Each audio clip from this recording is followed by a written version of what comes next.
Hello students, it's day 5 for the chapter Modern Physics. Students, in previous lecture we have discussed harmful effects of radiations, safety precautions while using nuclear energy and background radiations. The specific objectives of today's topic are nuclear energy and nuclear fission. Our first topic for today is nuclear energy. Nuclear energy is the energy which is present in the nucleus of an atom. Students, in an unstable atom, either nuclear fission happens or nuclear fusion happens, depending upon the mass of an atom. Now, the energy released during nuclear fission or fusion reaction. Nuclear fission is the process in which a heavy nucleus splits up into lighter nuclei, and nuclear fusion is a process in which two light nuclei of an unstable atom combine together to form a heavy nucleus. So, energy is released during this process, and that energy released during nuclear fission or fusion is called nuclear energy. Students, nuclear fission is especially used to generate electricity in nuclear power plants. Students, in a nuclear change due to a radioactive phenomena, as we know radioactivity is a nuclear phenomena, so it will bring nuclear change into an atom. The total sum of masses of product nuclei that comes up as a resultant is always less than the total sum of masses of reactant nuclei. Actually, this happens in either in nuclear fission or fusion. We have discussed previously that in nuclear fission, two lighter nuclei comes up from a heavy nucleus, that is a product nuclei. Or in fusion, two light nuclei combine to form a heavy nucleus, and that heavy nucleus is a product nuclei. So there is always a loss in mass whenever these kind of phenomena happen. In 1905, on the basis of theory of relativity, Einstein suggested that mass and energy are interchangeable. They can be interchanged with each other, mass and energy. That means mass can be converted into energy and energy can be converted into mass. Due to loss in mass, as we have done that the total sum of masses of product nuclei is always less. It's always less than the total sum of masses of reactant nuclei. So there is always loss in mass during such kind of reaction, that is nuclear fission or fusion. The energy is released, and that energy is given by E is equals to delta m c square, where delta m tells the loss in mass. Delta m is loss in mass, and c is the speed of light, whose magnitude is 3 into 10 raised to power 8 meter per second. And E is the energy in joule. We know that energy is calculated in joule. The energy so obtained is called nuclear energy. So the energy which is obtained from the nucleus of an atom during the process of nuclear fission or fusion is called as nuclear energy. Now let's discuss this with the help of an example. If loss in mass, that is delta m, is 1 kg, when 1 kg mass is lost, the amount of energy released is, the expression for energy is Einstein mass energy relationship, E is equals to delta m c square, where delta m is loss in mass and c is speed of light.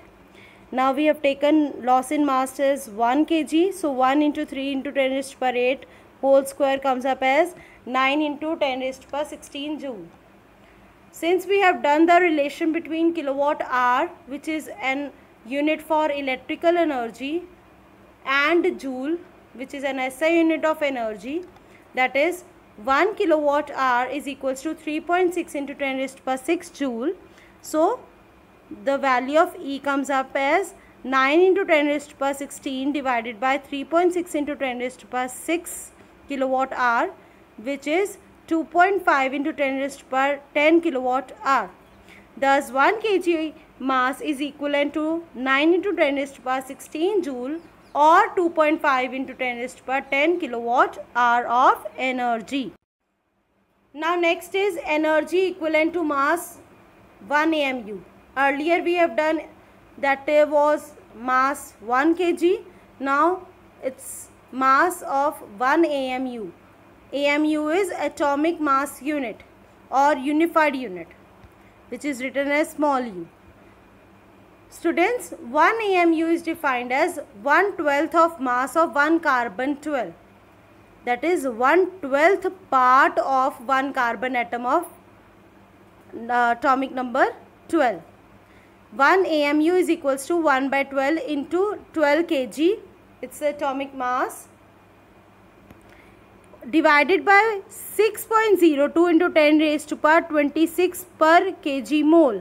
Students, this is an Avogadro's number which is taken out to find 1 atomic mass unit, the value of 1 atomic mass unit.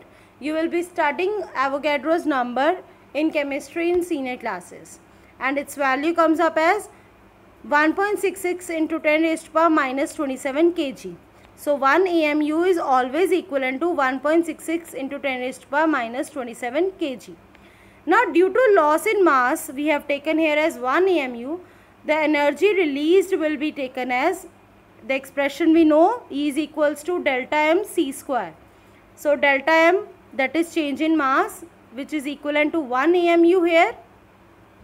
That will be 1.66 into 10 raised to power minus 27, and the value of C we know, it's 3 into 10 raised to power 8. C square will be 3 into 10 raised to power 8 whole square, and the energy value comes up as 1.49 into 10 raised to power minus 10 joule. Now if I want to convert joule into mega electron volt, the relation is 1 mega electron volt is equals to 1.6 into 10 raised to power minus 13 joule. So energy is equivalent to 1.49 into 10 raised to power minus 10 divided by 1.6 into 10 raised to power minus 13 mega electron volt, which is equivalent to 931 mega electron volt. Students, these are the calculations. You need not to study these calculations. The important relation which comes up from this calculation is 1 AMU is equals to 931 mega electron volt. That has to be remembered. 1 AMU is equals to 931 mega electron volt. So thus 1 AMU of mass is equivalent to 931 mega electron volt of energy. If a nuclear reaction, 1 AMU mass is lost, then 931 mega electron volt energy is released. There is an important note. The mass of an electron, proton and neutron in the terms of kg, AMU and mega electron volt is given below. Students, you need to revise these values. Next is nuclear fission reaction. Nuclear fission is a process in which slow moving neutron, this is a slow moving neutron, it bombards or strikes with a heavy nucleus of an atom.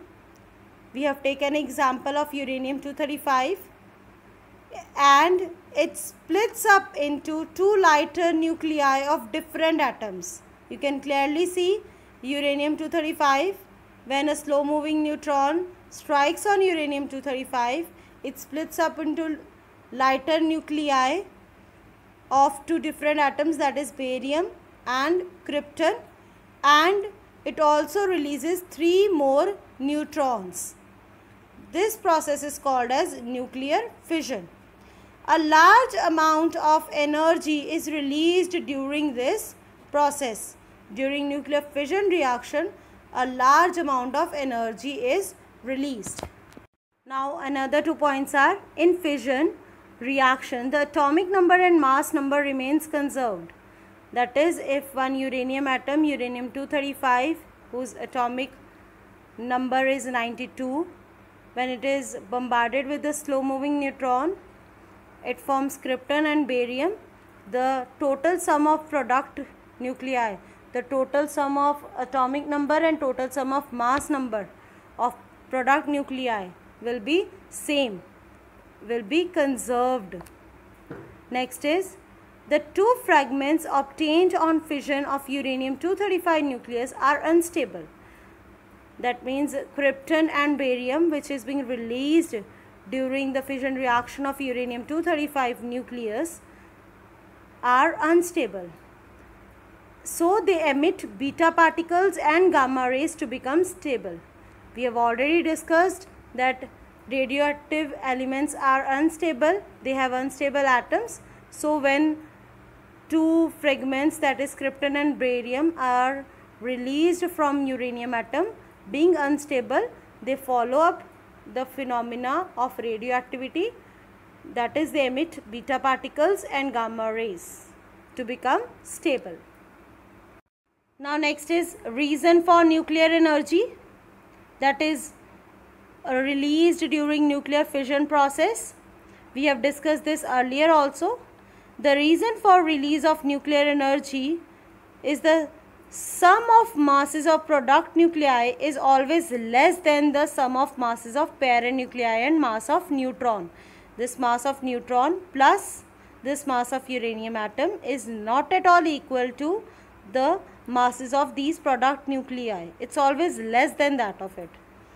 That is, there is always a loss in the mass of the reaction. Loss in mass is equivalent to energy, as Einstein stated that energy and mass are interchangeable, and he gave an expression to calculate energy when there is loss in mass, which we have done as E is equals to delta m c square. Note, due to fission of 1 gram of uranium-235, it releases 4.8 into 10 raised to power 23 mega electron volt of energy, from which 2.1 into 10 raised to power 4 kilowatt hour electrical energy can be obtained. And this much energy liberated by only 1 gram of uranium atom is equivalent to 20 tons of trinitrotoluene, that is highly explosive in nature. So a large amount of energy is released during 1 gram of fission of uranium atom. The ore of uranium found in nature contains two isotopes. First is uranium-238, which is 99.3% present in nature, and second is uranium-235, which is only 0.7% present in nature. Although both the isotopes are fissionable, uranium-238 is also fissionable and uranium-235 is also fissionable. But experimentally it is found that uranium-235 is more easily fissionable than uranium-238. Now the reason for this, it's a very important question students, that why uranium-235 is easily fissionable than uranium-238. The reason for that is the fission of uranium-238 nucleus is possible only by the fast neutrons. Only by striking the fast neutron, uranium-238 can produce fission reaction, while the fission of uranium-235 nucleus can occur even by slow moving neutron. So uranium-235 is preferred as comparative to uranium-238, although uranium-238 is in abundance in nature. It is present 99.3% in nature, but still uranium-235 is being preferred. Now let's discuss chain reaction. Students, till now we have discussed that when a slow moving neutron strikes a heavy nucleus, it splits up into two lighter nuclei with 3 more neutrons. When these neutrons, which are being emitted out from the heavy nucleus, if it again strikes any other heavy nucleus, it will be followed up with the nuclear fission reaction again, which will give out 2 lighter nuclei and 3 more neutrons, thus forming a chain that is called as chain reaction. Now if this reaction is not controlled, it forms an uncontrolled chain reaction, and a strong explosion of entire uranium occurs in a very short interval of time. And nuclear bomb is an example for such an uncontrolled chain reaction. Now let's discuss the uses of nuclear fission. We have discussed the destructive use, that is a nuclear bomb, and the constructive use of nuclear fission is the production of electricity in nuclear power plants. Students, if the chain reaction is controlled by absorbing some of the neutrons which are being emitted in fission by the means of cadmium rods. Students, in this reactor vessel, you can see in the picture reactor vessel. This reactor vessel is there. It has cadmium rods to slow down the speed or to absorb the neutrons which are being emitted during nuclear fission reaction, so that the energy obtained in fission can be utilized for a constructive purpose, that is production of electricity. Thank you for today.